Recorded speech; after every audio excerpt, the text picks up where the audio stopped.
তিন শয়তান ঠগের কাহিনী। অনেক বছর আগের কথা। দূরের এক রহস্যময় গ্রামে, যেখানে ধূলিময় পথ আর সবুজ মাঠের মাঝে মানুষের জীবন সরলভাবে প্রবাহিত হতো, সেখানে বাস করত তিনজন কুখ্যাত ঠগ: আব্দুল, হাসান আর ইউসুফ। এরা কোনো সাধারণ ঠগ ছিল না। তাদের চাতুরি আর কৌশল এমন তীক্ষ্ণ ছিল যে কেউ তাদের ফাঁদ থেকে রক্ষা পেতে পারত না। তাদের গ্রামে এমন কোনো মানুষ ছিল না যাকে তারা তাদের চালাকির জালে ফাঁসায়নি। গ্রামের প্রত্যেকই মানুষ এই তিন ঠগের কারণে এতটাই বিপর্যস্ত ছিল যে তাদের নাম শুনলেই ভয়ে কেঁপে উঠত। শুধু তাই নয়, পাশের গ্রামগুলোর মানুষদেরও তারা কখনো ছাড়েনি। তাদের ঠগবিদ্যার নতুন নতুন কৌশল প্রয়োগ করে তারা সবাইকে ঠকিয়ে যেত। এখন গ্রামের এবং আশেপাশের গ্রামের সবাই জেনে গিয়েছিল যে এই তিনজন বড় ঠগ, তাই তারা সবাই তাদের থেকে সাবধান থাকত। যখনই কোনো গ্রামের মানুষ তাদের মধ্যে একজন বা তিনজনকে সামনে আসতে দেখত, তখনই তারা পথ বদলে ফেলত। ফলে তাদের রোজগারের পথ বন্ধ হয়ে গিয়েছিল। এমন অবস্থা হয়েছিল যে কেউ আর তাদের ফাঁদে ধরা পড়ত না। হতাশায় ভুগতে ভুগতে তারা একদিন পরামর্শ করল যে এখানকার মানুষ তাদের সম্পর্কে জেনে গেছে, তাই কেউ আর তাদের ফাঁদে পড়ে না। তাহলে কেননা অন্য কোনো শহরে গিয়ে ঠগবাজির নতুন খেলা শুরু করা যায়। এই চিন্তায় তারা একমত হল এবং নতুন এক শহরের পথে রওনা দিল। হাঁটতে হাঁটতে তাদের তিনজনের খুব জোরে ক্ষুধা আর তৃষ্ণা পেতে শুরু করল। কিন্তু তাদের কাছে তো একটি পয়সাও নেই। এমন অবস্থায় তারা কি করত, কি খেত আর কি পান করত? হাঁটতে হাঁটতে তারা এখন অন্য শহরে পৌঁছে গিয়েছিল এবং খুব বেশি ক্লান্ত হয়ে পড়েছিল। তাদের তিনজনের মধ্যে আব্দুল ছিল সবচেয়ে বড়। এই কারণে বাকি দুজন ঠগ তাকে উস্তাদ বলে ডাকত। তখন আব্দুল উস্তাদ তার দুই সঙ্গীকে বলল, ভাইয়েরা, এখন কিছু খাওয়া দাওয়া করা যাক, কারণ হাঁটতে হাঁটতে আমরা খুব ক্লান্ত হয়ে পড়েছি এবং আমাদের সবার খুব জোরে ক্ষুধা লেগেছে। হাসান বলল, কিন্তু ভাই, আমাদের কাছে তো একটি ফুটো পয়সাও নেই। আব্দুল বলল, চলো ভাইয়েরা, এর জন্যও কিছু ব্যবস্থা করা যাক। শহরের বাজারে পৌঁছে তারা তিনজন এদিক ওদিক তাকাতে লাগল। তখন তাদের সামনে একটি হালুয়াইয়ের দোকানে নানা রকম মিষ্টি সাজানো দেখা গেল। জিলেবি, লাড্ডু, বরফি, রসগোল্লা, কালাকাঁদ আরও কত কি। এখন তো মিষ্টি দেখে তাদের মুখে জল চলে এলো এবং তাদের ক্ষুধা আরও বেড়ে গেল। আব্দুল হাসান এবং ইউসুফকে বলল, চলো ভাইয়ারা, আজ কেননা প্রথমে এই হালুয়াইয়ের দোকানে আমাদের ঠগবিদ্যা প্রয়োগ করা যায়। আব্দুলের কথা শুনে বাকি দুই সঙ্গীও খুব খুশি হল এবং তারা উচ্ছ্বসিত হয়ে বলতে লাগল, হ্যাঁ উস্তাদজি, আপনি ঠিক বলছেন। ইউসুফ বলল, আমার ২০ বছরের অভিজ্ঞতা আছে। প্রথমে পেট পূজা, তারপর অন্য কোনো কাজ। হাসান বলতে লাগল, আমি তো ১ কিলো লাড্ডু খাবো। তার কথা শুনে ইউসুফ বলল, উস্তাদ, আমি তো ১ কিলো জিলেবি খাবো, গরমাগরম তৈরি হচ্ছে। এগুলো দেখেই আমার মুখে জল এসে গেছে। এখন আব্দুল একটি পরিকল্পনা তৈরি করল এবং তারপর তার বাকি দুই সঙ্গীর কানে কিছু বোঝাতে লাগল। যখন তারা পুরো পরিকল্পনাটি বুঝে নিল, তখন তাদের পরিকল্পনা অনুযায়ী হাসান এবং ইউসুফ দোকানের ভিতরে চলে গেল এবং দোকানে গিয়ে বসে পড়ল। তাদের দোকানে গ্রাহক আসতে দেখে হালুয়াই এবং তার স্ত্রী খুব খুশি হল। আসল কথা হল, দোকানদার ইসমাইল খুবই কৃপণ মানুষ ছিল। সে কখনো কাউকে কিছু দেয়নি। তার কৃপণতার কারণেই তার দোকানে গ্রাহক ধীরে ধীরে কমে যাচ্ছিল। আর আজ তো সকাল থেকে একটিও গ্রাহক তার দোকানে আসেনি। সকাল থেকে বসে বসে স্বামী স্ত্রী দুজনেই শুধু মাছি মারছিল। যখন তারা দেখল যে দুইজন গ্রাহক তাদের দোকানে এসেছে, তখন ইসমাইল খুব খুশি হল এবং তার স্ত্রীকে বলতে লাগল, ফাতিমা, দেখো তো, আজ আল্লাহ আমাদের উপর খুব দয়া করেছেন, একসঙ্গে দুইজন গ্রাহক পাঠিয়ে দিয়েছেন। ফাতিমা বলল, আরে, এমন খুশি হয়ে থাকবে না গিয়ে জিজ্ঞেস করবে তাদের কি চাই? ইসমাইল তার মিষ্টির মতো জিভে চিনির শিরা লাগিয়ে বড় আদর করে জিজ্ঞেস করল, ভাইয়া, কোন মিষ্টি তুলে দিই? এটা শুনে ঠগ হাসান ইসমাইলের কাছে গিয়ে জিজ্ঞেস করতে লাগল, সেঠজি, জিলেবি কত দামে দিচ্ছেন? ইসমাইল বলল, ১০ টাকাই কিলো। সেটা ছিল সস্তার যুগ, তাই মিষ্টির দামও কম ছিল। হাসান বলল, ঠিক আছে সেঠজি, ১ কিলো জিলেবি তুলে দিন। জিলেবি গরমা গরম হতে হবে। ইসমাইল তার স্ত্রীকে ডাক দিল। ফাতিমা গরমাগরম জিলেবি নিয়ে এলো এবং ১ সের জিলেবি তুলে হাসানকে দিয়ে দিল। হাসান ধীরে বলল, ওহো, জিলেবির হাতে জিলেবি। ফাতিমা ধীরে মুচকি হাসল এবং চলে গেল। হাসান সেখানেই বসে জিলেবি খেতে লাগল। হাসানকে জিলেবি খেতে দেখে কিছুক্ষণ পর ইউসুফও উঠে ইসমাইলের কাছে গিয়ে বলতে লাগল, সেঠজি, দেশি ঘিয়ের লাড্ডু কত দামে দিলেন? ইসমাইল বলল, ১০ টাকায় কিলো। ইউসুফ বলল, ঠিক আছে সেঠজি, ১ কিলো দেশি ঘিয়ের লাড্ডু তুলে দিন। ইসমাইল লাড্ডু তুলে ইউসুফকে দিল। ইউসুফও সেখানেই বসে লাড্ডু খেতে লাগল। একটি লাড্ডু খেয়ে ইউসুফ বলল, বাহ সেঠজি, লাড্ডু তো সুস্বাদু। আমার ২০ বছরের অভিজ্ঞতায় এমন সুস্বাদু লাড্ডু কখনো খাইনি। দুই গ্রাহককে মিষ্টি খেতে দেখে ইসমাইল তার স্ত্রীকে বলতে লাগল, দেখো ফাতিমা, আজকের দিনটা তো খুব ভালো শুরু হয়েছে। কাল তো আমাদের কাছে মিষ্টি কিনতে কেউ আসছিল না, আর আজ 1 কিলো মিষ্টি বিক্রি হয়ে গেছে। ফাতিমা বলতে লাগল, আরে এখন কি নিজের দোকানে নিজেই নজর লাগাবে? কিছুক্ষণ পর হাসান জিলেবি শেষ করে বলল, বাহ সেট জি, জিলেবি তো 1 নম্বর সুস্বাদু। সম্ভবত আপনার স্ত্রী ফাতিমা তৈরি করেছে। এবং তারপর হাত ঝেড়ে মুচড়ে তাও দিয়ে দোকান থেকে বেরোতে যাচ্ছিল, তখন ইসমাইল তাকে ডাক দিল, আরে ভাইয়া, জিলেবির পয়সা তো দিয়ে যাও। হাসান বলতে লাগল, সেট জি, আমি তো আসতেই তোমাকে 10 টাকা দিয়ে দিয়েছিলাম, যখন তুমি দাম বলেছিলে তখনই। সেট বলতে লাগল, না ভাই, তুমি আমাকে একটি পয়সাও দাওনি, সম্ভবত তোমার ভুল হচ্ছে, তাড়াতাড়ি আমার পয়সা আমাকে দিয়ে দাও। এখন তো দুজনের মধ্যে তর্ক শুরু হয়ে গেল।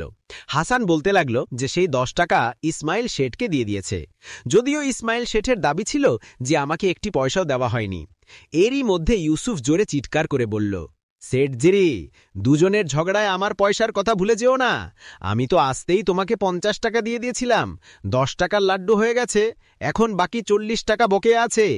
ইসমাইল শেঠ এটা শুনে তার মুখের রং উড়ে গেল, ভাবতে লাগল, এখনই দ্বিতীয় জন আমাকে ঠকাতে এসেছে। একজন তো ইতিমধ্যেই আমাকে পয়সা দেয়নি, আর এখন দ্বিতীয়জন বলছে যে সে আমাকে 50 টাকা দিয়ে দিয়েছে। ইসমাইল শেঠ তার বাক্সে উকি দিয়ে দেখল যে তাতে একটি পয়সাও নেই। সে হাসানকে বলল, ভাই, তুমি আমাকে একটি পয়সাও দাওনি, আমার বাক্সে একটি নোটও নেই।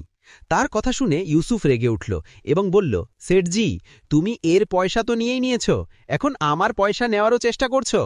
আমি কোনো মূল্যে আমার পয়সা ছাড়ব না, আমার বাকি 40 টাকা আমি তোমার কাছ থেকে নিয়েই যাব।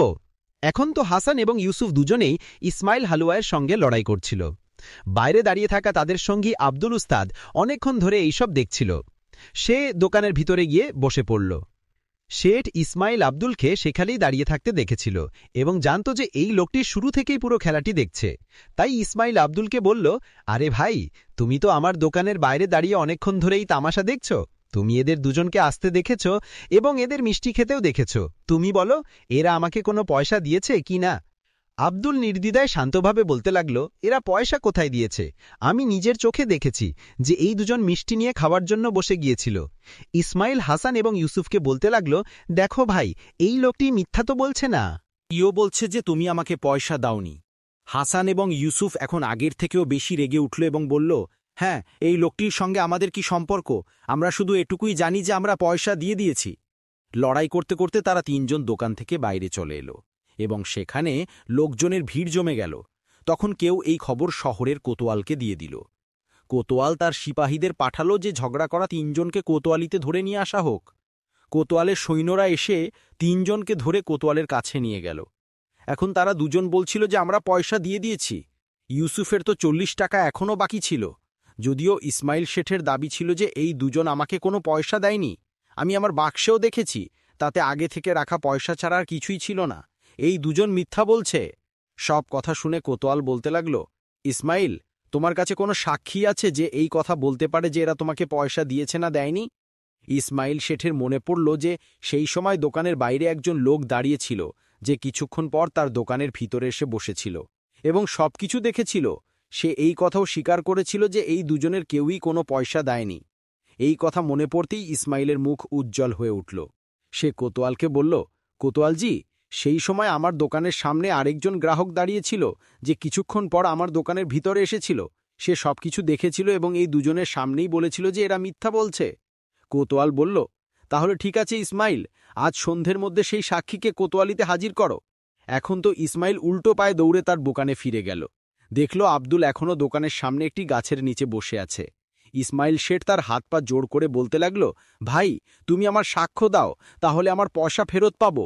তুমি তো শুরু থেকে শেষ পর্যন্ত পুরো ঘটনাটি দেখেছ। আব্দুল বলতে লাগল, হ্যাঁ ইসমাইলজি, আমি সব কিছু দেখেছি। ওই 2 নোংরা লোক তোমাকে একটিও পয়সা দেয়নি এবং পেট ভরে মিষ্টিও খেয়ে নিয়েছে। আরও কি, তোমার স্ত্রী ফাতিমার ওপরেও তাদের নজর ছিল। ইসমাইল শেঠ বলতে লাগল, তাহলে চলো আমার সঙ্গে কোতোয়ালের সামনে। এখন আব্দুল একটি চাল চলল। সে কাঁপতে কাঁপতে বলতে লাগল, ইসমাইলজি, আমি তো যেতাম, কিন্তু আমার খুব জোরে ঠান্ডা লাগছে, মনে হচ্ছে আমার জ্বর এসে গেছে। এই বলে সে জোরে জোরে কাঁপতে লাগল। ইসমাইল যখন আব্দুলকে ছুঁয়ে দেখল তখন ভাবতে লাগল যে এর তো জ্বর নেই। তবে হতে পারে যে ঋতুর বাইরে জ্বর এসে গেছে, যা শরীরের ভিতরেই জ্বলছে। সে তার স্ত্রী ফাতিমাকে ডেকে বলল, আরে ফাতিমা, আমার সেই পাশমিনার চাদরটা নিয়ে এসো, যেটা আমি গতকালই কাশ্মীর থেকে আনিয়েছি। খুব ভালো আর গরম চাদর, এটাই ভাইয়ের গায়ে জড়িয়ে দাও, এর শরীরে গরম আসবে। আর হ্যাঁ, এর জন্য গরমাগরম চাও বানাও, চায়ে জল মেশাবে না, দুধেই পাতা দিয়ে দিও। ফাতিমা এটা শুনে খুব অবাক হল, কারণ সে তার কৃপণ স্বামীর অভ্যাস ভালো করেই জানত। যখনই বাড়িতে কোনো অতিথি আসত, তখন প্রথমে ইসমাইল বলতো, ফাতিমা, চা বানাও। আর যখন ফাতিমা চা বানাতে বসত, তখন পিছন থেকে ঘাড় নাড়িয়ে না করার ইশারা করত। ফাতিমা বিভ্রান্ত হয়ে যেত যে চা বানাবো কি না। তখন তার স্বামী ইসমাইল আরেকবার ডাক দিয়ে বলল, ফাতিমা, দেরি করো না, তাড়াতাড়ি চা বানাও, আমাদের কোতোয়ালিতেও যেতে হবে। এখন তো ফাতিমা চা বানালো এবং চায়ের কাপ ভরে আব্দুলের সামনে রাখল। আব্দুল চায়ের একটি চুমুক দিয়ে বলল, ইসমাইলজি, আমি খালি চা তো পান করি না, চায়ের সঙ্গে আমার আরও কিছু লাগবে। ইসমাইল হালুয়াই দেশি ঘিয়ের 4টি লাড্ডু এবং 4টি জিলেবি তুলে আব্দুলকে দিয়ে বলল, ভাইয়া, এগুলো নিয়ে তাড়াতাড়ি চা খেয়ে নাও এবং আমার সঙ্গে কোতোয়ালি চলো। আব্দুল ধীরে ধীরে চায়ের চুমুক নিতে থাকল এবং সঙ্গে সঙ্গে লাড্ডু এবং জিলেবির মজাও নিতে থাকল। যদিও শেঠ ইসমাইলের হৃদয় জ্বলছিল যে এই লোকটি তাড়াতাড়ি জিলেবি খেয়ে আমার সঙ্গে কোতোয়ালি চলে যাক। কিছুক্ষণ পর আব্দুল লাড্ডু এবং জিলেবি শেষ করে ফেলল। মুছড়ে তাও দিয়ে বলল, ইসমাইলজি, এখন আমার ভালো লাগছে, মনে হচ্ছে আমার জ্বর ধীরে ধীরে কমছে। চলো, আমি তোমার সঙ্গে যেতে প্রস্তুত। ইসমাইল আব্দুলকে নিয়ে আবার কোতোয়ালের সামনে পৌঁছে গেল।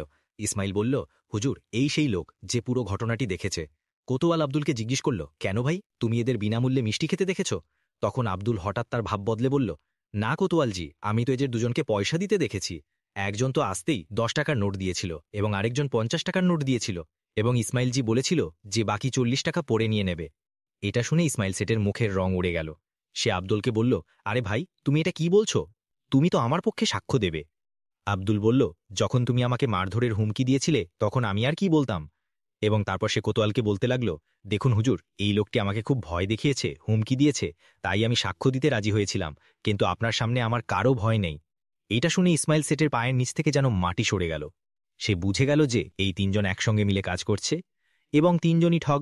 সে আব্দুলের হাত জোর করে বলতে লাগল, ভাইয়া, কেন মিথ্যা বলছো? আমি তোমাকে চা, লাড্ডু এবং জিলেবিও খাইয়েছি, তাদের জন্য অন্তত তুমি সত্য বলো।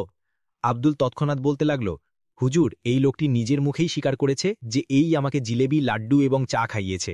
হ্যাঁ, এই আমাকে চা পান করিয়েছে, লাড্ডু খাইয়েছে, কারণ এই যখন আমাকে ভয় দেখিয়েছিল, হুমকি দিয়েছিল, তখন আমি ভয়ে কাঁপতে শুরু করেছিলাম এবং তখন আমাকে শান্ত করার জন্য এই চা, লাড্ডু এবং জিলেবি খাইয়েছে। এটা শুনে কোতোয়ালের খুব রাগ হল এবং সে ইসমাইল সেটের ওপর চিৎকার করে বলতে লাগল, ইসমাইল, তুমি এটা কি বলে যাচ্ছ? এই ভালো লোকদের ওপর অভিযোগ করছো যে এরা পয়সা দেয়নি, এবং তুমি এই ভালো মানুষটিকে ভয় দেখিয়েছ, হুমকি দিয়েছ। এতটুকু শুনে আব্দুল বলল, হুজুর, এই ইসমাইলের ওপর কোনো ভরসা নেই। এই তো এটাও বলতে পারে যে আমি যে চাদর গায়ে জড়িয়ে আছি সেটা এই আমাকে দিয়েছে। ইসমাইল চিৎকার করে বলতে লাগল, হ্যাঁ হ্যাঁ হুজুর, এই চাদর আমার, এবং আমি তখন এটাকে দিয়েছিলাম যখন এর ঠান্ডা লাগছিল। আব্দুল এখন কোতোয়ালের দিকে তাকিয়ে তৎক্ষণাৎ বলল, দেখলেন হুজুর, আমি যা বলেছিলাম তা সত্যি হয়ে গেল। এই তো 1 নম্বরের ঠগ, মিষ্টি দিয়ে মানুষের কাছ থেকে দ্বিগুণ দাম আদায় করে। এখন তো কোতোয়ালের রাগ সপ্তম আকাশে পৌঁছে গেল। সেই ইসমাইল শেঠকে ধমক দিয়ে বলতে লাগল, ইসমাইল, চুপচাপ এদের 40 টাকা ফেরত দাও, নইলে এখনই তোমাকে দিলে কারাগারে ঢুকিয়ে দেব। ইসমাইলও এখন ভালোভাবে বুঝে গিয়েছিল যে সে ঠগদের জালে আটকে গেছে, এবং সে 40 টাকা বের করে ইউসুফকে দিয়ে দিল এবং তারপর কোনো অপরাধ ছাড়াই মাফি মেগে মুখ ঝুলিয়ে তার দোকানের দিকে চলে গেল। 3 ঠগও খুশি হয়ে কোতোয়ালি থেকে বেরিয়ে এলো এবং ইসমাইল শেঠকে পিছন থেকে ধীরে বলতে লাগল, কেন ইসমাইল, আমাদের চালাকি কেমন লাগলো? মিষ্টিও খেয়ে নিলাম এবং পয়সাও দিলাম না, এবং তোমার থেকে তোমার মূল্যবান চাদরও নিয়ে নিলাম। কিন্তু ঠগদের এটা জানা ছিল না যে যখন তারা ইসমাইলকে বিরক্ত করছিল তখনই কোতোয়ালের একজন সৈন্য তাদের পিছন থেকে এসব শুনছিল। এরপর 3 ঠগ এবং ইসমাইল তাদের নিজেদের পথে চলে গেল। সৈন্য এই কথা কোতোয়ালকে জানিয়ে দিল। এখন কোতোয়াল বুঝতে পারল যে সে একটি ভুল সিদ্ধান্ত নিয়েছে এবং এই 3 জন শয়তান ঠগ, কিন্তু তার কাছে তাদের বিরুদ্ধে কোনো প্রমাণ ছিল না, তাই সে ঠগদের কিছু বলল না এবং তাদের যেতে দিল। এরপর ঠগদের সাহস আরও বেড়ে গেল।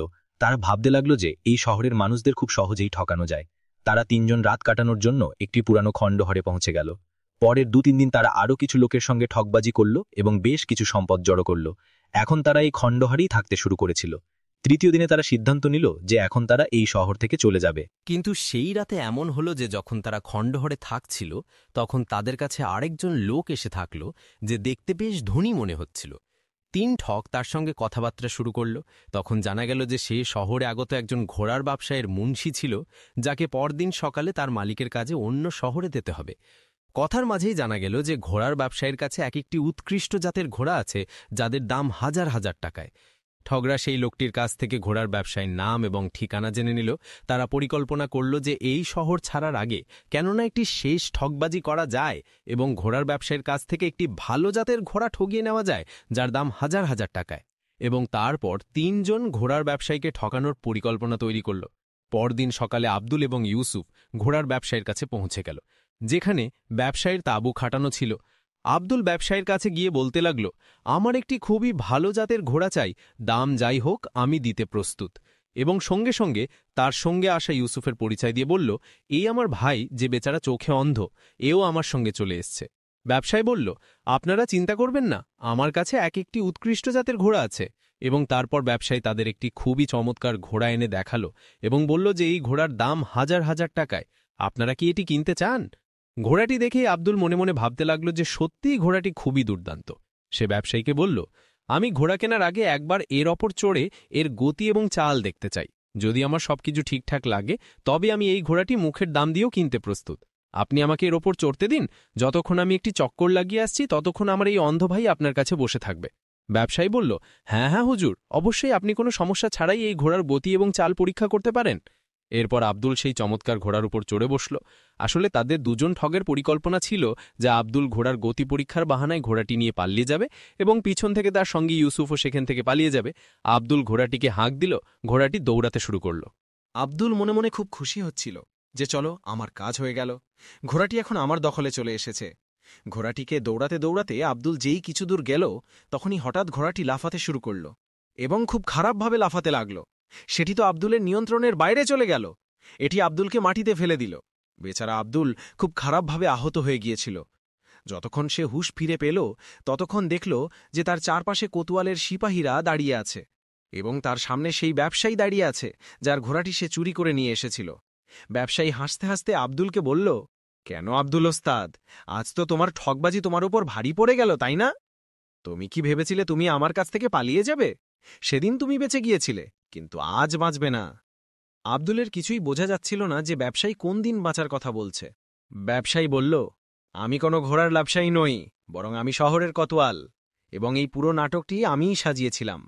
সেদিন যখন তুমি ইসমাইল হালুয়াইকে ঠকিয়ে খুশি খুশি ফিরে যাচ্ছিলে তখন আমার তোমাদের ৩ জনের উপর সন্দেহ হয়েছিল, কিন্তু আমার কাছে তোমাদের বিরুদ্ধে কোনো প্রমাণ ছিল না এবং আমি তোমাদের হাতে নাতে ধরতে চেয়েছিলাম। তাই আমি আমার কিছু গোয়েন্দা তোমাদের পেছনে লাগিয়ে দিয়েছিলাম, যারা তোমাদের প্রতিটি কার্যকলাপের ওপর নজর রাখছিল।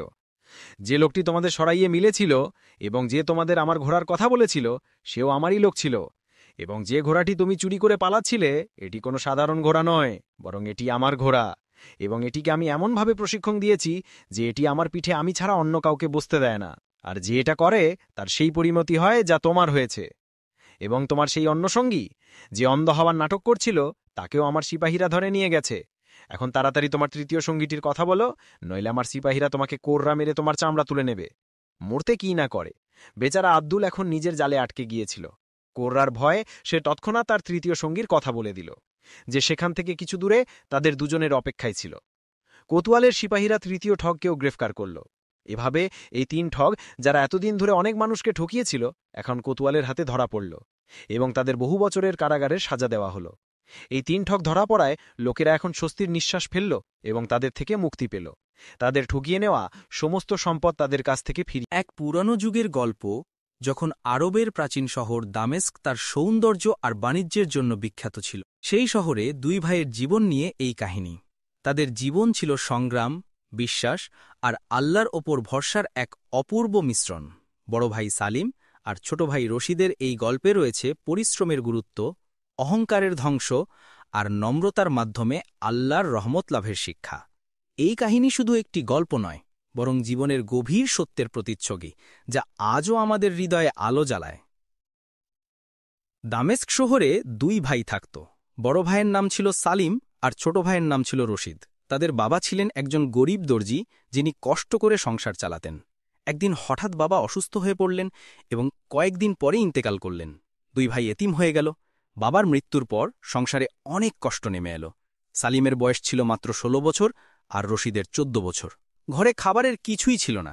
সালিম খুব চিন্তায় পড়ল এবং ভাবতে লাগল, এখন কি হবে? রশিদ বলল, ভাই, আল্লাহর উপর ভরসা রাখো। সালিম জবাব দিল, ভরসায় পেট ভরে না। সালিম সকালে উঠে ঠিক করল যে সে শহরে কোনো কাজ খুঁজবে। সে বাড়ি থেকে বেরিয়ে বাজারের দিকে রওনা হল। পথে তার সাথে একজন ধনী ব্যবসায়ীর দেখা হল। ব্যবসায়ী জিজ্ঞেস করল, তুমি কে? সালিম বলল, আমি এতিম, কাজ খুঁজছি। ব্যবসায়ী বলল, আমার গুদামে চলো। ব্যবসায়ী সালিমকে তার গুদামে কাজ দিল। সালিম সকাল থেকে সন্ধ্যা পর্যন্ত কঠোর পরিশ্রম করত। তাকে মাসে মাত্র 10 দিনার পয়সা দেওয়া হতো। এই টাকা খুবই কম ছিল, কিন্তু সালিম তা মেনে নিল। সে ভাবত, কিছু না পাওয়ার চেয়ে এটাই ভালো। বাড়ি ফিরে সে রশিদকে বলতো, দেখো, আমার পরিশ্রমে রিজিক পাওয়া যাচ্ছে। রশিদ প্রতিদিন 5 ওয়াক্ত নামাজ পড়ত এবং কুরআন তেলাওয়াত করত। সে মসজিদে গিয়ে দ্বীনের তালিম হাসিল করত। সালিম তাকে বলতো, তুমি বসে বসে সময় নষ্ট করো, আমার সাথে কাজে চলো।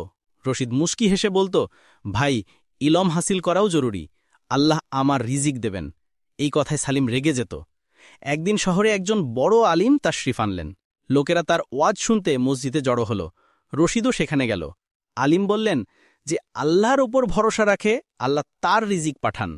পাখিরা সকালে খালি পেটে বের হয় আর সন্ধ্যায় পূর্ণ পেটে ফিরে আসে। রশিদের হৃদয় এই কথায় আলোকিত হয়ে গেল।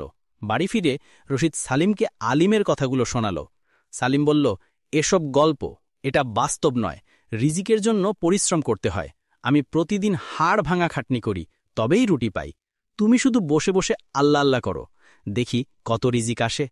রশিদ চুপ করে মুচকি হাসল। কয়েকদিন পর শহরে খবর ছড়াল যে বাদশার একজন নেক আলিমের প্রয়োজন, যিনি শাহজাদাকে দ্বীনের তালিম দেবেন।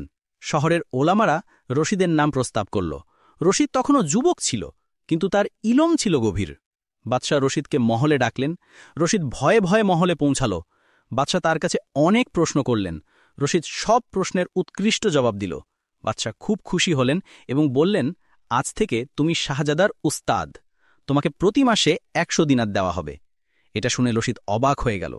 100 দিনার ছিল বিশাল অঙ্ক। সে আল্লাহর শুকরিয়া আদায় করল। সে বুঝল এটা আল্লাহর ফজল। বাড়ি ফিরে রশিদ সালিমকে সব বলল। সালিম শুনে হতবাক হয়ে গেল। তার চোখে মুখে বিস্ময়ের ছাপ।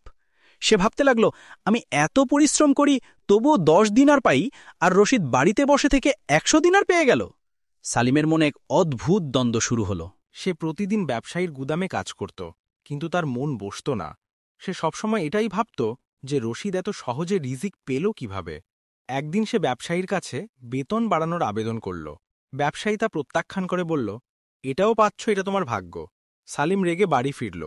রশিদ তখন মহল থেকে ফিরে খুশি মনে কুরআন পড়ছিল। সালিম বলল, তোমার তো সব সহজে পাওয়া গেছে, আমার কেউ খোঁজ নেয় না। রশিদ স্নেহের সাথে বলল, ভাই, ধৈর্য ধরো, আল্লাহ সবাইকে দেন। তুমিও নামাজ পড়ো আর আল্লাহর উপর ভরসা রাখো। সালিম বিরক্ত হয়ে ঘরে চলে গেল। রাতে সালিম ঘুমাতে পারল না। সে ভাবতে লাগল, সত্যিই কি আল্লাহর উপর ভরসা করলেই হয়, নাকি পরিশ্রম জরুরি? তার মনে হল সে রশিদের মতো পরীক্ষা করে দেখবে। সকালে উঠে সে নামাজ পড়তে শুরু করল। রশিদ এটা থেকে খুব খুশি হল এবং বলল, মাশাআল্লাহ ভাই, আল্লাহ তোমাকে হিদায়েত দিক। সালিম কয়েকদিন নামাজ পড়ল, কিন্তু কোনো পরিবর্তন এলো না। তার জীবন আগের মতোই রইল। সে ভাবতে লাগল, হয়তো এই পথ শুধু রশিদের জন্য। সে ঠিক করল সে কাজ ছেড়ে দেবে। যদি সত্যি আল্লাহ রিজিক দেন, তাহলে তাকেও দেবেন। সে ব্যবসায়ীর কাছে গিয়ে কাজ ছেড়ে দিল। ব্যবসায়ী বলল, তোমার ইচ্ছা। সালিম বাড়ি ফিরে রশিদকে বলল যে সে কাজ ছেড়ে দিয়েছে। রশিদ ভয় পেয়ে বলল, ভাই, এটা কি করলে? পরিশ্রম করাও জরুরি। আল্লাহর উপর তাওয়াক্কুলের মানে এই নয় যে কাজই ছেড়ে দেবে। সালিম বলল, তুমি বলেছিলে আল্লাহ রিজিক দেন, এখন দেখি কি হয়। প্রথম দিন সালিম বাড়িতে বসে রইল, কিছুই পেল না। দ্বিতীয় দিনও কিছু হল না। তৃতীয় দিনে বাড়িতে খাবার আর কিছু বাকি ছিল না। রশিদ তার বেতন থেকে খাবার আনল। সালিম লজ্জিত হল, কিন্তু চুপ করে রইল। 1 সপ্তাহ কেটে গেল। সালিমের কোনো কাজ মিলল না। তার মন ভেঙে পড়তে লাগল। সে ভাবতে লাগল, হয়তো এই পথ শুধু রশিদের জন্য। সে ঠিক করল সে কাজ ছেড়ে দেবে। যদি সত্যিই আল্লাহ রিজিক দেন, তাহলে তাকেও দেবেন।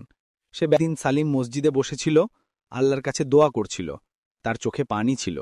সে বলছিল, এই আল্লাহ, আমি তোমার উপর ভরসা করেছি, আমাকে পথ দেখাও।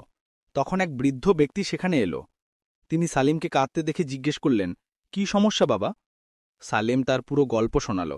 বৃদ্ধ মুচকি হেসে বললেন, বাবা, তাওয়াক্কুলের মানে বেকার বসে থাকা নয়। প্রথমে উট বাঁধো, তারপর আল্লাহর উপর ভরসা রাখো। নবী করিম সাল্লাল্লাহু আলাইহি ওয়াসাল্লাম এই কথাই বলেছেন। পরিশ্রম করো আর আল্লাহর কাছে আশা রাখো। রিজিক আল্লাহ দেন, কিন্তু উপায় অবলম্বন করা জরুরি। সালিম বৃদ্ধের ধন্যবাদ জানিয়ে বাড়ির দিকে রওনা হল। পথে তার সাথে একজন ব্যবসায়ীর দেখা হল, যিনি শ্রমিক খুঁজছিলেন। ব্যবসায়ী জিজ্ঞেস করলেন, তুমি কাজ করবে? সালিম তৎক্ষণাৎ হ্যাঁ বলল। ব্যবসায়ী বললেন, তোমাকে মাসে 20 দিনার দেব। সালিমের আনন্দের সীমা রইল না, এটা আগের থেকে দ্বিগুণ ছিল। বাড়ি ফিরে সে রশিদকে সব বলল। রশিদ খুব খুশি হল। দুই ভাই মিলে আল্লাহর শুকরিয়া আদায় করল। এখন সালিমও নামাজ পড়ত এবং পরিশ্রমও করত। জীবনে বরকত আসতে লাগল। কয়েক মাস কেটে গেল। দুই ভাইয়ের জীবন ভালোই চলছিল। সালিম তার নতুন কাজে মনোযোগ দিয়ে পরিশ্রম করত। ব্যবসায়ী তার সততায় খুব খুশি ছিলেন। একদিন ব্যবসায়ী সালিমকে ডেকে বললেন, তুমি খুব ভালো মানুষ, আমি তোমাকে আমার শরিক করতে চাই। সালিম এটা শুনে অবাক হয়ে গেল। সে ধন্যবাদ জানাল। সালিম এখন ব্যবসায়ীর শরিক হয়ে গেল। তার কাছে আগের থেকে বেশি সম্পদ আসতে লাগল। সে ভালো কাপড় পরতে লাগল এবং ভালো খাবার খেতে লাগল। রশিদ তখনও সাধারণ জীবনযাপন করত। সে তার বেতনের কিছু অংশ গরিবদের সাহায্যে ব্যয় করত। সালিম বলত, ভাই, এখন তো আমাদের কাছে টাকা আছে, আরামে থাকো। রশিদ মুচকি হেসে বলত, এটা আল্লাহর আমানাত। সম্পদ বাড়ার সাথে সাথে সালিমের মনে অহংকার চলে এলো। সে ভাবতে লাগল এটা তার পরিশ্রমের ফল। সে নামাজে অলসতা পড়তে লাগল এবং মসজিদে কম যেতে লাগল। রশিদ তাকে বারবার বোঝাল, কিন্তু সালিম শুনল না। একদিন সালিম বলল, আমার পরিশ্রমেই সম্পদ এসেছে, আল্লাহর শুকরিয়া আছে, কিন্তু আসলে এটা আমার প্রাপ্য। রশিদ এটা শুনে মন মরা হয়ে গেল। সে বলল, ভাই, এই অহংকার বিপজ্জনক। আল্লাহ যা দেন তিনি ফিরিয়েও নিতে পারেন, নম্র থাকো। সালিম হেসে বলল, তুমি চিন্তা করো না, আমি সাবধানী। আমার সম্পদ আমি সামলাতে জানি। রশিদ মনে মনে আল্লাহর কাছে দোয়া করল, এ আল্লাহ, আমার ভাইকে হেদায়েত দাও। একদিন শহরে দুর্ভিক্ষ দেখা দিল। বৃষ্টি হল না, ফসল নষ্ট হয়ে গেল, মানুষের খাবার কমে গেল, দাম আকাশচুম্বী হয়ে গেল। ব্যবসায়ীদের ব্যবসা ক্ষতিগ্রস্ত হল। সালিমের ব্যবসায়ী বললেন, এখন আমাদের মাল জমা করে রাখতে হবে, পরে দাম বেশি হলে বেশি মুনাফা পাব। সালিম এই কথা মেনে নিল। রশিদ যখন এটা জানল, তখন সে সালিমকে বাধা দিল। সে বলল, ভাই, এটা জুলুম। মানুষ ভুখে মরছে আর তুমি মুনাফার কথা ভাবছ, এটা হারাম কামাই। সালিম বলল, এটা ব্যবসা, সবাই এটাই করে, তুমি নাদান তাই বোঝো না। রশিদ বলল, এটা আল্লাহকে নারাজ করা, কিন্তু সালিম শুনল না। সালিম আর তার ব্যবসায়ী শস্য জমা করতে লাগল। তারা শস্য কিনে গুদাম ভরে ফেলল। বাইরে গরিব মানুষ ভুকে কাতরাচ্ছিল, কিন্তু সালিমের মনে দয়া এল না। সে ভাবতে লাগল, আরও কিছুদিন পর দাম আরও বাড়বে। রশিদ প্রতিদিন তার জন্য দোয়া করত। এক রাতে রশিদ স্বপ্ন দেখল।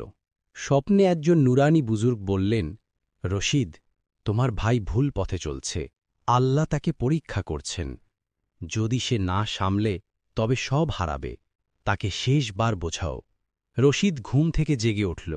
তার শরীর ঘামে ভিজে গিয়েছিল। সকাল হতেই সে সালিমের কাছে গিয়ে বলল, ভাই, আমি একটা স্বপ্ন দেখেছি। সালিম স্বপ্ন শুনে হেসে উড়িয়ে দিল এবং বলল, এটা শুধুই স্বপ্ন। তুমি ভীতু তাই এমন স্বপ্ন দেখো, আমি আমার ব্যবসা জানি। রশিদের মন ভেঙে গেল। সে শেষবার বলল, ভাই, আল্লাহকে ভয় করো, গরিবদের সাহায্য করো, এই মাল তোমার কাজে আসবে না। সালিম রেগে বলল, বস, তোমার কথা বন্ধ করো। সেই রাতে শহরে ঝড় এলো। প্রচণ্ড বৃষ্টি শুরু হল। তীব্র হাওয়া বইতে লাগল। সালিমের ব্যবসায়ীর গুদাম নদীর তীরে ছিল। নদীতে বন্যা এলো। পানি গুদামে ঢুকে পড়ল। সমস্ত শস্য পানিতে ভেসে গেল এবং নষ্ট হয়ে গেল। সকালে সালিম দেখতে গেল, সব ধ্বংস হয়ে গিয়েছিল। সালিমের হাত কাঁপছিল। ব্যবসায়ীও এলো এবং সব দেখে কাঁদতে লাগল। সে সালিমকে বলল, এসব তোমার জন্য হয়েছে। তুমি বলেছিলে শস্য জমা করতে, এখন আমি বরবাদ হয়ে গেলাম। আজ থেকে আমাদের শরিকানা শেষ। সালিম চুপ করে সব শুনল। সালিম ভারী পায়ে বাড়ির দিকে চলল। তার চোখে পানি ছিল। সে ভাবছিল, রশিদ কতবার বাধা দিয়েছিল, স্বপ্নেও সাবধান করেছিল, কিন্তু আমি অহংকারে কারু কথা শুনিনি। এখন আল্লাহ আমাকে শাস্তি দিয়েছেন। বাড়ি পৌঁছে সে রশিদের সামনে বসল। মাথা নিচু করে কাঁদতে লাগল। রশিদ স্নেহের সাথে সালিমের কাঁধে হাত রেখে বলল, ভাই, কাঁদলে কিছু হবে না। আল্লাহর কাছে তওবা করো এবং নতুন করে শুরু করো। আল্লাহ খুব ক্ষমাশীল। সালিম বলল, আমি খুব বড় গুনাহ করেছি। মানুষ ভুকে ছিল আর আমি তাদের সুযোগ নিতে চেয়েছিলাম। আল্লাহ আমাকে কিভাবে মাফ করবেন? রশিদ বলল, আল্লাহর রহমত খুব বড়। তুমি সত্যি মনে তওবা করো, আল্লাহ অবশ্যই মাফ করবেন। তারপর নতুন করে পরিশ্রম শুরু করো, আল্লাহ আবার রিজিক দেবেন। সালিম অজু করে 2 রাকাত নামাজ পড়ল। সেজদায় পড়ে আল্লাহর কাছে মাপ চাইল। বলল, এ আল্লাহ, আমি গুনাহগার, আমাকে মাফ করে দাও। তার মন হালকা হয়ে গেল। পরের দিন সালিম কাজ খুঁজতে শুরু করল, কিন্তু কোনো কাজ পেল না। শহরে দুর্ভিক্ষের কারণে ব্যবসা বন্ধ ছিল। মানুষ নিজেরাই বিপদে ছিল। কয়েকদিন কেটে গেল, কোনো কাজ মিলল না। সালিম চিন্তিত হয়ে পড়ল। রশিদ তার বেতন থেকে দুজনের খরচ চালাত। সালিম লজ্জিত ছিল, কিন্তু আল্লাহর পর ভরসা রাখত। একদিন সালিম মসজিদের বাইরে বসেছিল। একজন বৃদ্ধা মহিলা সেখান দিয়ে যাচ্ছিলেন। তার হাতে ভারী বোঝা ছিল। হাঁটতে হাঁটতে তিনি পড়ে গেলেন। সালিম তৎক্ষণাৎ উঠে তাকে সামলাল। সে বোঝা তুলে নিয়ে বলল, আম্মা, কোথায় যাবেন? বৃদ্ধা বললেন, বাবা, আমাকে আমার বাড়ি পর্যন্ত পৌঁছে দাও। সালিম বোঝা তুলে তাকে বাড়ি পৌঁছে দিল। বৃদ্ধা সালিমকে দোয়া দিয়ে বললেন, আল্লাহ তোমাকে সুখী রাখুন। সালিম ফেরার পথে একজন লোকের সাথে দেখা হল। তিনি বললেন, আমি তোমাকে দেখছিলাম। তুমি ওই বৃদ্ধাকে খুব মমতার সাথে সাহায্য করেছ। আমি একটি কাফেলার সর্দার। আমার একজন আমানতদার লোক দরকার। তুমি কি আমার সাথে কাজ করবে? সালিম খুশি হয়ে হ্যাঁ বলল। কাফেলার সর্দার বললেন, আমরা পরের সপ্তাহে সফরে যাব।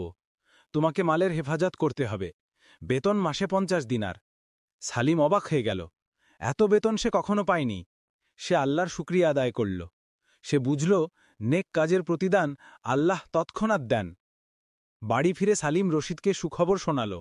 রশিদ খুব খুশি হল এবং বলল, দেখলে ভাই, আল্লাহ আবার দিয়েছেন। আল্লাহ কখনো তার বান্দাদের নিরাশ করেন না। যে তওবা করে, আল্লাহ তাকে নতুন সুযোগ দেন।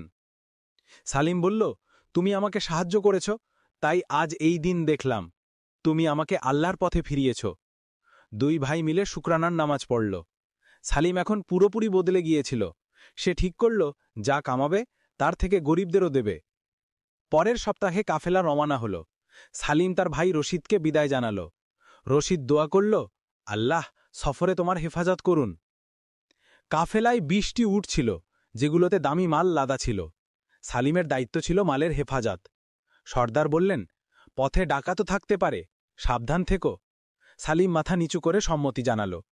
সফরটা ছিল কয়েকদিনের। পথে ছিল মরুভূমি আর পাহাড়। সালিম রাতে জেগে মালের নজরদারি করত। দিনে কাফেলা চলত। সে সময়মতো নামাজ পড়ত এবং কুরআনের আয়াত পড়ত। অন্য সঙ্গীরা তার নেক অভ্যাস দেখে অবাক হতো। একজন বলল, সালিম, তুমি খুব নেক মানুষ মনে হও। সালিম মুচকি হেসে চুপ রইল। চতুর্থ দিনে কাফেলা একটি নির্জন জায়গা দিয়ে যাচ্ছিল। হঠাৎ পাহাড় থেকে ডাকাতরা হামলা করল। তারা চিৎকার করে বলছিল, মাল ফেলে দাও। কাফেলার লোকেরা ভয় পেয়ে গেল।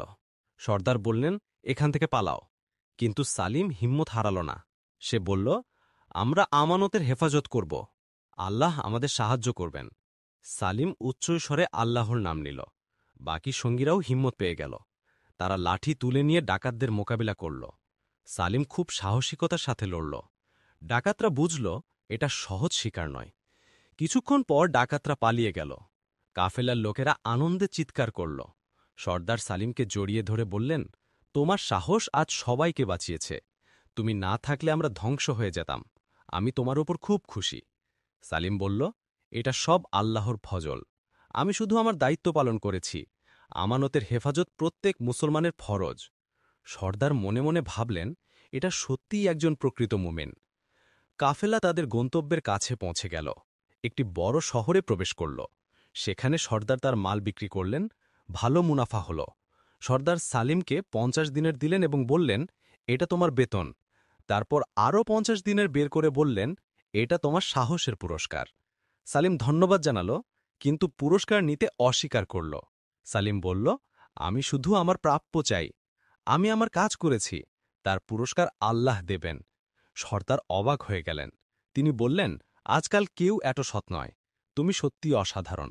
ঠিক আছে, যদি না নাও তবে কোনো কথা নেই, কিন্তু এখন থেকে তুমি আমার নির্দিষ্ট সঙ্গী, প্রতি সফরে তোমাকে নিয়ে যাব। সালিম তা কবুল করল এবং ফিরতি সফর শুরু হল। পথে সালিম ভাবতে লাগল, জীবন কত বদলে গেছে। আগে ছিল অহংকার, এখন নম্রতা। আগে ছিল লোভ, এখন তৃপ্তি। এটা সব আল্লাহর মেহেরবানি আর রশিদের দুয়ার ফল। এক সপ্তাহ পর সে তার শহরে ফিরল। রশিদ তাকে দেখে খুব খুশি হল। সালিম রশিদকে পুরো ঘটনা শোনাল। রশিদ আল্লাহর শুকরিয়া আদায় করল। সালিম 100 দিনার থেকে 50 দিনের বের করে বলল, এটা গরিবদের মাঝে বিতরণ করো, এটা আল্লাহর হক। রশিদের চোখে আনন্দের অশ্রু চলে এলো। সে বলল, ভাই, তুমি সত্যিই বদলে গেছ, আল্লাহ তোমাকে হেদায়েত দিয়েছেন। সালিম বলল, এটা তোমার দোয়ার ফল। দুই ভাই মিলে গরিবদের মাঝে টাকা বিতরণ করল, ভুখাদের খাবার খাওয়ালো এবং অভাবীদের সাহায্য করল। মানুষ দোয়া দিতে লাগল। সালিমের মনে অপার শান্তি এলো। সে অনুভব করল, দেওয়ার মধ্যে যে আনন্দ তা নেওয়ার মধ্যে নেই। আল্লাহর পথে খরচ করা সবচেয়ে বড় সুখ। রাতে দুই ভাই মিলে শুকরানার নামাজ পড়ল। জীবনে বরকতের পর বরকত আসতে লাগল। কয়েক বছর কেটে গেল। সালিম এখন একজন সফল ব্যবসায়ী হয়ে গিয়েছিল, কিন্তু তার মনে ছিল নম্রতা আর আল্লাহর ভয়। রশিদ এখন শহরের বিখ্যাত আলিম ছিলেন, বাদশাও তার সম্মান করতেন। দুই ভাই মিলে মানুষের খেদমত করত। একদিন শহরে একজন বৃদ্ধ ফকির এলো, যিনি খুব অসুস্থ মনে হচ্ছিলেন। সালিম তাকে দেখে তৎক্ষণাৎ চিনে ফেলল। এই সেই বৃদ্ধ যিনি বছরের পর বছর আগে মসজিদে দেখা করেছিলেন, যিনি সালিমকে তাওয়াক্কুলের সঠিক অর্থ বুঝিয়েছিলেন। সালিম দৌড়ে গিয়ে তার কাছে গিয়ে বলল, বাবা, আপনাকে মনে আছে? আমি সেই যুবক। বৃদ্ধ মুচকি হেসে বললেন, হ্যাঁ বাবা, মনে আছে। আল্লাহ তোমাকে বদলে দিয়েছেন। সালিম বৃদ্ধকে বাড়িতে নিয়ে গিয়ে তার চিকিৎসা করাল। বৃদ্ধ কয়েকদিনের মধ্যে সুস্থ হয়ে গেলেন। তিনি সালিমকে বললেন, বাবা, আমি তোমাকে একটা রহস্য বলি। যেদিন তুমি মসজিদে কাঁদতে কাঁদতে দেখা করেছিলে, সেদিন আমি তোমার জন্য অনেক দোয়া করেছিলাম। আমি আল্লাহর কাছে বলেছিলাম, এই বান্দাকে হিদায়াত দাও। তারপর আমি তোমাকে শিক্ষা দিয়েছিলাম। আল্লাহ আমার দোয়া কবুল করেছেন, আর আজ তুমি সফল। সালিমের চোখে পানি চলে এলো। সে বলল, বাবা, আপনি আমাকে জীবন দিয়েছেন, আপনার দোয়া আমাকে বদলে দিয়েছে। বৃদ্ধ বললেন, বাবা, এটা আল্লাহর করম, আমি তো শুধু একটা মাধ্যম ছিলাম। আসলে তোমার ভাই রশিদের দোয়াগুলো কাজ করেছে। সে প্রতিদিন তোমার জন্য কাঁদতে কাঁদতে দোয়া করত। আল্লাহ তার কথা শুনেছেন। সালিম রশিদকে ডেকে সব বলল। রশিদ লজ্জিত হয়ে বলল, এটা তো ভাইয়ের হক ছিল। বৃদ্ধ বললেন, কিন্তু এখন আমি তোমাদের একটা গুরুত্বপূর্ণ কথা বলি। তিনজন গম্ভীর হয়ে শুনতে লাগল। বৃদ্ধ বললেন, সেই বৃদ্ধা মহিলার কথা মনে আছে, যার বোঝা সালিম তুলেছিল? সালিম বলল, হ্যাঁ, মনে আছে। বৃদ্ধ বললেন, তিনি ছিলেন কাফেলার সর্দারের মা। সেদিন তিনি তার ছেলেকে একজন আমানতদার লোক খুঁজতে পাঠাতে যাচ্ছিলেন। তারা তোমাকে দেখেছিলেন এবং ছেলেকে বলেছিলেন, এই কারণে সর্দার তোমাকে কাজ দিয়েছিলেন। এটা ছিল আল্লাহর করিশ্মা। সালিম হতবাক হয়ে গেল। সে বলল, সুবহান আল্লাহ, আল্লাহ কিভাবে ব্যবস্থা করেন? একটা ছোট্ট নেকি কাজ এত বড় প্রতিদান এনেছে। বৃদ্ধ বললেন, বাবা, আল্লাহ সবকিছু দেখেন। যে নেকি করে আল্লাহ তাকে অবশ্যই প্রতিদান দেন, হয়তো তৎক্ষণাৎ নয়, কিন্তু সময় এলে অবশ্যই। রিজিকও আল্লাহই দেন, কিন্তু উপায় অবলম্বন করতে হয়। রশিদ বলল, আর সবচেয়ে বড় কথা, অহংকার মানুষকে ধ্বংস করে। নম্রতা, শুকরিয়া আর গরিবদের সাহায্যে জীবনে বরকত আসে। সালিম বলল, আমি এসব কঠিন পথে শিখেছি। প্রথমে সব হারিয়েছি, তারপর আল্লাহ সব ফিরিয়ে দিয়েছেন। বৃদ্ধ বললেন, এটাই তো আল্লাহর রহমত। তিনি তার বান্দাদের পরীক্ষা করেন, তারপর পুরস্কৃত করেন। বৃদ্ধ কয়েকদিন পর বিদায় নিলেন। যাওয়ার সময় বললেন, বাবারা, এখন তোমাদের দায়িত্ব। মানুষকে শিক্ষা দাও যে রিজিক আল্লাহ দেন। পরিশ্রম করো, কিন্তু আল্লাহর উপর ভরসা রাখো। অহংকার করো না এবং গরিবদের সাহায্য করো। দুই ভাই প্রতিশ্রুতি দিল যে তারা এই বাণী ছড়িয়ে দেবে। বৃদ্ধ দোয়া দিয়ে চলে গেলেন। দুই ভাই সারা জীবন মানুষকে এই শিক্ষা দিয়ে গেল। সালিম ব্যবসা করত আর রশিদ ইলম শেখাত। দুজনেই গরিবদের সাহায্য করত এবং আল্লাহর শুকরিয়া আদায় করত। তাদের জীবন থেকে মানুষ শিখল যে রিজিক আল্লাহ দেন, পরিশ্রম উপায়, অহংকার ধ্বংস আর নম্রতা সাফল্যের চাবিকাঠি। এই গল্প আজও মানুষ তাদের সন্তানদের শোনায়। বন্ধুরা, রিজিক আল্লাহর হাতে, কিন্তু পরিশ্রম এবং উপায় অবলম্বন করাও জরুরি। অহংকার আর লোভ মানুষকে ধ্বংস করে, নম্রতা, শুকরিয়া আর গরিবদের সাহায্যে জীবনে বরকত আসে। নেকি কাজের প্রতিদান আল্লাহ অবশ্যই দেন। আল্লাহর উপর ভরসা রাখো, ধৈর্য ধরো এবং নেকি কাজ করে যাও। বন্ধুরা, আশা করি এই গল্পটি তোমাদের ভালো লেগেছে। যদি গল্পটি পছন্দ হয়ে থাকে তাহলে একটা লাইক করো এবং কমেন্টে জানাও গল্পটি কেমন লাগলো। এমনই মন ছুঁয়ে যাওয়া গল্প শুনতে থাকতে চাইলে চ্যানেলটি সাবস্ক্রাইব করো। আল্লাহ আমাদের সবাইকে হিদায়াত দিন এবং হালাল রিজিক দান করুন। আমিন।